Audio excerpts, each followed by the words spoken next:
ચાલો આગળનો ટોપિક લઈએ ચેપ્ટર નંબર 2 માં ફ્રેડરિક ટેલરના વૈજ્ઞાનિક સંચાલનના સિદ્ધાંતોની પ્રયુક્તિઓ જણાવો. પ્રયુક્તિઓ એટલે ટેકનિક. આપણે આગલા વિડિયો લેક્ચરમાં જોયું કે ટેલરે કયા વૈજ્ઞાનિક સંચાલનના સિદ્ધાંતો સૂચવ્યા. ટેલરે સૂચવેલા સિદ્ધાંતોને અમલમાં મૂકતી વખતે કઈ ટેકનિક, કઈ પદ્ધતિ અપનાવવી પડે એનું સૂચન પણ ટેલરે કર્યું છે. અને આવી 3 પ્રયુક્તિઓ કે ટેકનિકની ચર્ચા આપણે કરવાની છે. તો 3 પ્રયુક્તિઓમાં એક આવશે સમય નિરીક્ષણ, જેને ટાઈમ સ્ટડી કહેવાય. બીજી આવશે ગતિ નિરીક્ષણ, જેને મોશન સ્ટડી કહેવાય. અને ત્રીજું ભિન્ન વેતન દરની પદ્ધતિ, જેને ડિફરન્શિયલ વેજ રેટ સ્ટડી પણ કહેવાય. પોઈન્ટ નંબર 1, પહેલી પ્રયુક્તિ સમય નિરીક્ષણ, ટાઈમ સ્ટડી કોને કહેવાય? કેવી રીતે અભ્યાસ કરશું? કાર્યનો કોઈ ચોક્કસ ભાગ પૂર્ણ કરવા માટે જેટલો સમય લાગે તેનો વૈજ્ઞાનિક ઢબે કરવામાં આવતો અભ્યાસ એટલે સમય નિરીક્ષણ.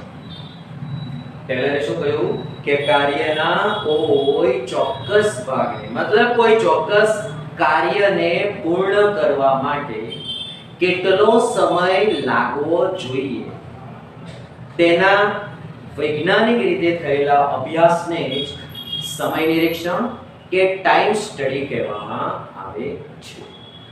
અહીં બીજો એક અર્થઘટન પણ ભણવું જરૂરી છે અને એ છે આમાં પ્રમાણ સમય. પ્રમાણ સમય કોને કહેવાય? તો કે કોઈ કાર્ય પૂર્ણ થવા માટે જે સમય આપણે નક્કી કરીએ છીએ તેને પ્રમાણ સમય, અને ઇંગ્લિશમાં એને સ્ટાન્ડર્ડ ટાઈમ કહેવામાં આવે, પ્રમાણ સમય કહેવામાં આવે છે. બાળકો, પ્રમાણ સમય માટે આપણે પ્રમાણીકરણની પ્રક્રિયા કરવી પડે. કોઈ ચોક્કસ ઉત્પાદનનું કાર્ય કે ઉત્પાદનના કાર્યની કોઈ ચોક્કસ પ્રોસેસ કે પ્રક્રિયા વૈજ્ઞાનિક ઢબે નક્કી કરવામાં આવે, જેની અંદર કેટલો સમય લાગે તે જુદી જુદી પરિસ્થિતિઓને આધીન રહીને, દરેક કામ કરવાની પરિસ્થિતિ બાળકો જુદી જુદી હોય, તેથી કામ કરવાની જુદી જુદી પરિસ્થિતિને આધીન રહીને એક સ્ટાન્ડર્ડ ટાઈમ કે પ્રમાણ સમય નક્કી કરવામાં આવે છે કે આ ચોક્કસ પ્રોસેસ આટલા સમયમાં પૂરી થવી જોઈએ. ધારો કે કોઈ માલ મટીરીયલ જે ગ્રાઉન્ડ ફ્લોર ઉપરથી 10th ફ્લોર ઉપર પહોંચાડવા માટે મજૂરોએ આટલો સમય લગાડવો જોઈએ, તો એ સ્ટાન્ડર્ડ કન્ડિશન નક્કી કરવામાં આવશે. ઓકે, અને આ સમયનો કાળજીપૂર્વક અભ્યાસ કરવામાં આવે એને જ સમય નિરીક્ષણ કહેવામાં આવે છે.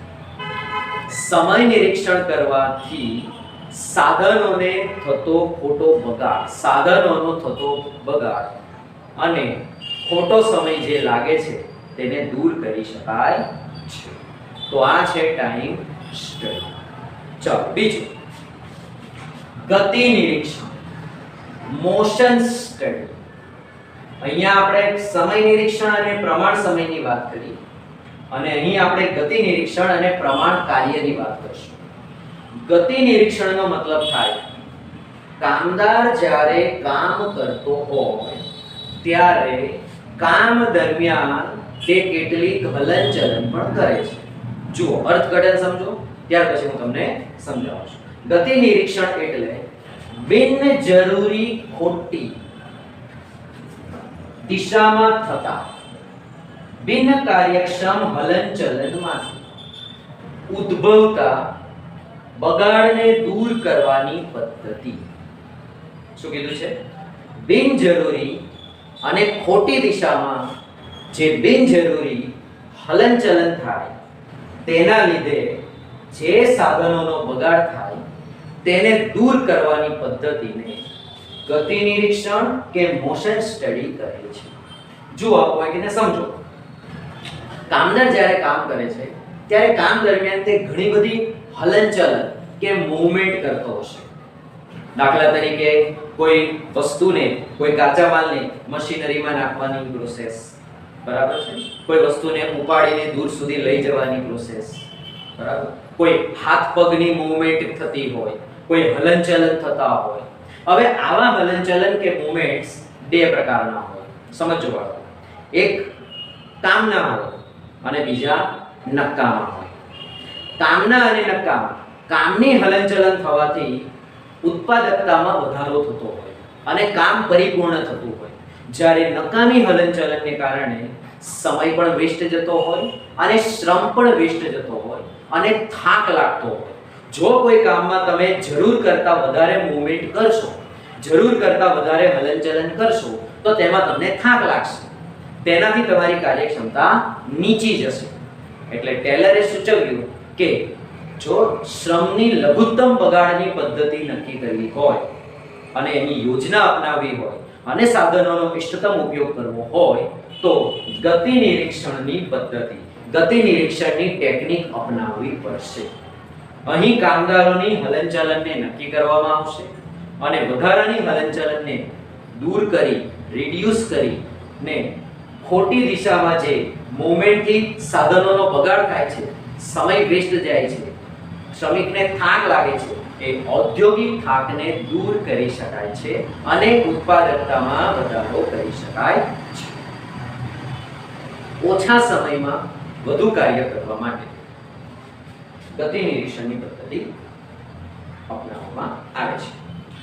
અહીં પ્રમાણ સમયની સાથે પ્રમાણ કાર્યની વાત કરીએ કે ગતિ નિરીક્ષણની પદ્ધતિના આધારે પ્રમાણ સમયમાં જેટલું કામ થવું જોઈએ તેને પ્રમાણ કાર્ય કહે છે. દાખલા તરીકે એક મજૂર છે, તેને ઈંટ ચડાવવાનું કામ સોંપવામાં આવેલું છે. તેણે ઈંટ 5મા માળ ઉપર ચડાવી દેવાની છે. હવે તે મજૂર ઈંટ ચડાવે તે પહેલા જ પ્રમાણ સમય અને પ્રમાણ કાર્ય બંને નક્કી કરી દેવામાં આવશે. આ પદ્ધતિને આધારે કે સમય નિરીક્ષણમાં શું નક્કી કરવામાં આવશે? કેટલા સમયમાં તે ઈંટ ચડાવે છે અને ચડાવવી જોઈએ. સ્ટાન્ડર્ડ કન્ડિશન ના આધારે એક સામાન્ય મજૂર, એના જેવી જ કેપેસિટી વાળા મજૂર કેટલા સમયમાં ઈંટ ચડાવે એ સમય પ્રમાણ સમય કહેવાય અને એ સમય નિરીક્ષણની પદ્ધતિ કહેવાય. જ્યારે ગતિ નિરીક્ષણમાં શું નક્કી કરવામાં આવશે કે એ મજૂરનું ઈંટ ચડાવવાનું કાર્ય ચોક્કસ સમયમાં કેટલું થશે જેનાથી સાધનોનો એટલે કે સમયનો અને શ્રમનો બગાડ ન થાય, ઓછામાં ઓછો થાય. તો આ પદ્ધતિને કહેવાય ગતિ નિરીક્ષણ. એક મજૂર 1 કલાકમાં 100 ઈંટ ચડાવે, 100 ઈંટ ચડાવે તો અહીં 1 કલાકને પ્રમાણ સમય, 100 ઈંટ ચડાવવાના કાર્યને પ્રમાણ કાર્ય અને આ પદ્ધતિનો વૈજ્ઞાનિક અભ્યાસ જે ટેકનિકથી કર્યો તેને કહેવાય સમય નિરીક્ષણ અને ગતિ નિરીક્ષણની પ્રયુક્તિ એટલે કે ટેકનિક. ઓકે બાળકો, ત્રીજી વસ્તુ સમજીએ. ત્રીજી પ્રયુક્તિ ભિન્ન વેતન દરની પદ્ધતિ, ડિફરન્શિયલ વેજ રેટ સ્ટડી. આ શું છે બાળકો? સમજો. ભિન્ન વેતન દર, તો એનો મીનિંગ સમજીએ. કામદારોને તેમના કામના સમયના આધારે, શેના આધારે? કામદાર કામ કરે તેમાં તે કેટલો સમય લગાડવો જોઈએ તેના આધારે વેતન સંબંધી ઉત્તેજન આપવાની પદ્ધતિ. વેતન સંબંધી ઉત્તેજન એટલે જો ઓછો સમય લગાડે અને એમાં વધુ કામ કરે તો તેને વધુ વેતન આપવાનું પ્રોત્સાહન, એને કહેવાય વેતન સંબંધી ઉત્તેજન આપવાની પદ્ધતિ એટલે ભિન્ન વેતન દરની પદ્ધતિ. ટેલરે 2 ક્રાઇટેરિયા નક્કી કર્યા હતા. તમારા સિલેબસમાં નથી આવ્યા પણ 2 ક્રાઇટેરિયા નક્કી કરેલા હતા કે નક્કી કરેલા ક્રાઇટેરિયાથી ઓછા ટકા ઉત્પાદન કરે તો તેને વેતન પ્રોત્સાહનની જગ્યાએ વેતનમાં કાપ આપો અને જે નક્કી કરેલા સમયની અંદર વધુ કાર્ય કરી બતાવે પ્રોત્સાહન, ઉત્પાદકતા ઊંચી કરી બતાવે તો તેને નક્કી કરેલા 100% વેતન દર કરતાં વધુ વેતન આપવું, એવી એણે હિમાયત કરી. એટલે આપણે કહી શકીએ કે ટેલરે ઉત્તેજક વેતન પ્રથા કે ભિન્ન વેતન દરની પદ્ધતિની હિમાયત કરી હતી. કારખાનામાં કામ કરતા દરેક શ્રમિકો એક સરખી કાર્યક્ષમતા ધરાવતા નથી. કેટલાક ઓછા સમયમાં વધુ કાર્ય કરી શકે છે, કેટલાક વધુ સમયમાં ઓછું કાર્ય કરતા હોય છે. તો કાર્ય સંબંધી તેમને સમયને આધારે એક સરખું વેતન આપીએ તો તેને અન્યાય થાય અને તેના પ્રોત્સાહનમાં ઘટાડો થાય. તેથી ટેલરે સૂચવ્યું કે જે કામદાર વધુ કાર્યક્ષમતાથી કામ કરે છે તેને એક ધારા વેતન દર કરતાં ઊંચા દરે વેતન આપવું અને જે કામદાર નોર્મલ રેગ્યુલર કાર્ય કરે છે તેને રેગ્યુલર દરે વેતન ચૂકવવું. આ કહેવાય ભિન્ન વેતન દરની પદ્ધતિ. ઓકે બાળકો, તો તમને સમજાયું હશે વૈજ્ઞાનિક સંચાલનના સિદ્ધાંતોની 3 ટેકનિક કે પ્રયુક્તિઓ: સમય નિરીક્ષણ, ગતિ નિરીક્ષણ અને ભિન્ન વેતન દરની પદ્ધતિ. તો બાળકો, હજુ આ વિડીયોને એકથી વધારે વખત જોજો અને સમજવાની કોશિશ કરજો. પરીક્ષામાં આ પ્રયુક્તિઓમાંથી કોઈ એક પ્રયુક્તિ 2 ગુણમાં પૂછી શકાય છે. કેટલા ગુણમાં? 2 ગુણમાં પૂછી શકાય છે. આના 2 ગુણ અથવા ગતિ નિરીક્ષણના 2 ગુણ અથવા આ 2 ગુણમાં પૂછી શકાય છે. આની શક્યતાઓ વધારે લાગે છે. ઓકે બાળકો, તો રિપીટ કરજો. ઓકે,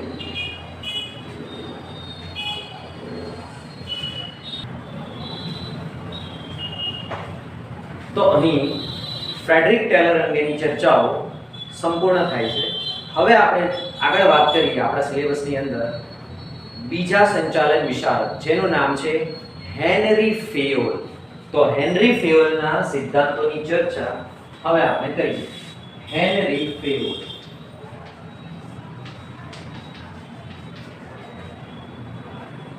તો હેનરી ફેયોલ, કેટલાક ટૂંકા પ્રશ્નો છે એની કે હેનરી ફેયોલ કોણ હતા. આના વિશેની ચર્ચામાં હેનરી ફેયોલ કોણ હતા? હેનરી ફેયોલ હતા ફ્રેન્ચ એન્જિનિયર અને ઉદ્યોગપતિ. એ ફ્રાન્સ દેશની અંદર એન્જિનિયર અને ઉદ્યોગપતિ હતા. તેમણે કયું પુસ્તક લખ્યું? તેમણે પુસ્તક લખ્યું. જો આ બંને શોર્ટ ક્વેશ્ચનમાં પૂછી શકાય કે હેનરી ફેયોલ કોણ હતા, શોર્ટ ક્વેશ્ચન. તેમણે કયું પુસ્તક લખ્યું એ પણ શોર્ટ ક્વેશ્ચનમાં પૂછી શકાય. તેમણે પુસ્તક લખ્યું industrial and general management. Industrial and general management. આને ગુજરાતીમાં લખીએ તો ઔદ્યોગિક અને સામાન્ય સંચાલન. ક્યારે લખ્યું આ પુસ્તક? તો કે આ પુસ્તકનો સમયગાળો હતો ઈસવીસન 1916. કઈ ભાષામાં લખ્યું? તો કે તેણે લખેલું ફ્રેન્ચ ભાષામાં. બાળકો, ફ્રેન્ચ ભાષા તો દુનિયામાં બધાને સમજણ આવે નહીં. તેથી આનો આગળના વર્ષોમાં એટલે કે ત્યારબાદના વર્ષોની અંદર અંગ્રેજી અને બીજી ભાષાઓમાં અનુવાદ કરવામાં આવ્યો. આઈ થિંક ઈસવીસન 1939માં આનો ઇંગ્લિશમાં અનુવાદ કરવામાં આવ્યો અને દુનિયાને તેના સિદ્ધાંતોની જાણ થઈ, વધુ ફેલાવો થયો. તેણે જણાવેલા સિદ્ધાંતો સામાન્ય સંચાલનના સિદ્ધાંતો કહેવાય. તો કે તેમાં તેણે 14 સિદ્ધાંતોની રજૂઆત કરી. 14 સિદ્ધાંતોની રજૂઆત કરી અને આ સિદ્ધાંતોને સામાન્ય સંચાલનના સિદ્ધાંતો પણ કહેવામાં આવે છે. આમાં એણે જે સિદ્ધાંતો રજૂ કર્યા બાળકો, જે 14 સિદ્ધાંતો, એ પોતાના સિદ્ધાંતોને સમજાવવા માટે, સરળતા માટે અને બધી બાબતોને સ્પષ્ટ કરવા માટે એણે ઉદ્યોગની જે બધી પ્રવૃત્તિઓ થતી હોય એને 6 ભાગમાં વહેંચી. અહીં 2 માર્ક્સનો સવાલ આવી શકે કે તેમણે એટલે કે ફેયોલે ઔદ્યોગિક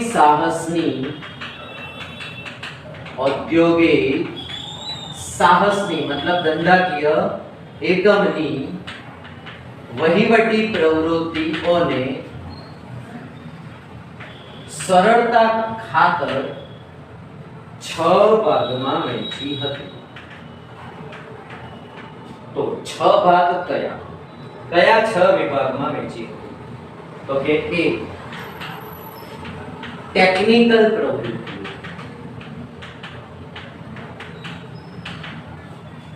કઈ પ્રવૃત્તિઓ? ટેકનિકલ પ્રવૃત્તિઓ. આને આપણે ચાવી તરીકે યાદ રાખવું હોય તો આ બધાના પહેલા અક્ષર લઈ લેવાના 6 ના ટેવાના સહીઓ. આ તો તમારી પર છે, તમે જે રીતે એને યાદ રાખો તે રીતે. ટેકનિકલ પ્રવૃત્તિઓ આ 2 માર્ક્સમાં પૂછી શકાય. આ પોઈન્ટ્સ ટેકનિકલ પ્રવૃત્તિઓમાં સમાવેશ થશે કારખાનાની પ્રવૃત્તિ, યંત્રોની પ્રવૃત્તિ અને ઉત્પાદનને લગતી પ્રવૃત્તિઓ. ઓકે, ત્યાર પછી એણે સરળતા ખાતર બીજો એક પ્રકાર ભાગ પાડી દીધો, વાણિજ્ય પ્રવૃત્તિ. વાણિજ્ય પ્રવૃત્તિની અંદર તેણે સમાવેશ કર્યો. બાળકો આપણે બીએ માં વાણિજ્યમાં કઈ પ્રવૃત્તિઓ આવે? તો કે સામાન્ય રીતે ખરીદી, વેચાણ, વિનિમય જેવી પ્રવૃત્તિઓ નો સમાવેશ કર્યો. ત્યાર પછી ત્રીજો પોઈન્ટ, નાણાકીય પ્રવૃત્તિ, જેમાં તેણે સમાવેશ કર્યો મૂડીની પ્રાપ્તિ, મતલબ ધંધામાં મૂડી કેવી રીતે મેળવવાની, કયા રસ્તે, બરાબર, કયા સાધન દ્વારા મૂડી ભંડોળ ઊભું કરવું, મૂડીની પ્રાપ્તિ, મૂડીનો ઉપયોગ, ભંડોળની જાળવણી અને જે નફો કમાઈએ તેનું પુનઃ રોકાણ, નફાનું પુનઃ રોકાણ વગેરે જેવી પ્રવૃત્તિઓ નો સમાવેશ થાય. ત્યાર પછી ચોથો પોઈન્ટ, સંરક્ષણ પ્રવૃત્તિ. સંરક્ષણ પ્રવૃત્તિઓમાં જુદી જુદી બાબતોની સલામતી. કોની સલામતી? તો કે કામદારોની સલામતી, મિલકતોની સલામતી અને સાધન સામગ્રીની સલામતી. મતલબ એને સાચવવા, એને જાળવવા, મેન્ટેન કરવાનું કામ. પાંચમો પોઈન્ટ, હિસાબી પ્રવૃત્તિઓ. હિસાબી પ્રવૃત્તિઓમાં કઈ પ્રવૃત્તિ આવે? તો કે ધંધામાં હિસાબ કિતાબના પત્રકો બનાવવા, નાણાકીય પત્રકો તૈયાર કરવા અને જરૂરી આંકડાકીય માહિતી.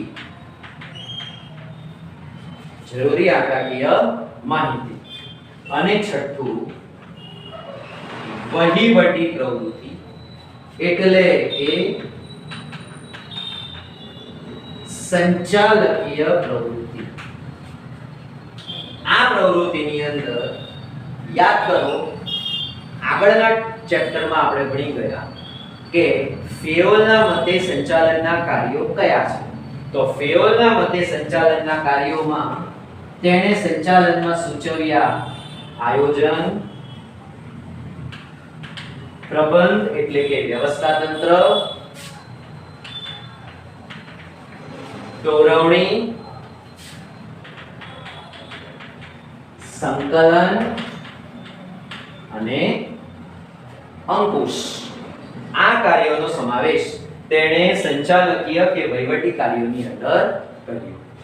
તેમણે એ પણ જણાવ્યું કે કોઈ પણ ધંધાના સંચાલક પાસે માત્ર ટેકનિકલ નહીં પણ વહીવટી જ્ઞાન પણ હોવું જરૂરી છે.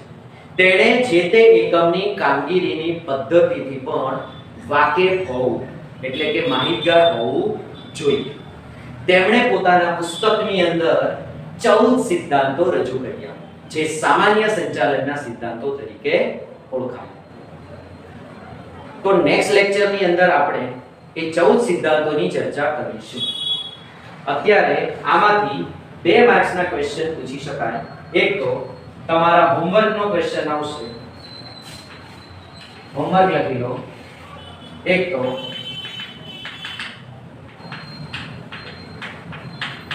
હેનરી ફેયોલ કોણ હતા, તેમણે કયું પુસ્તક ક્યારે લખ્યું, અને ત્રીજું વહીવટી પ્રવૃત્તિઓને કયા 6 ભાગમાં વહેંચી. આ 3 સવાલના જવાબ તમારે હોમવર્કમાં લખી લેવાના તમારી નોટબુકની અંદર. ઓકે બાળકો, તો વિડિયોને રિપીટેડલી જુઓ, 2-3 વખત જુઓ, તમને આઈડિયા આવી જશે અને મારા એક એક શબ્દને શાંતિથી સમજો. ઓકે બાળકો, તો બાકીનું હવે આપણે નેક્સ્ટ લેક્ચરની અંદર જોઈશું. Thank you. અસ્તુ.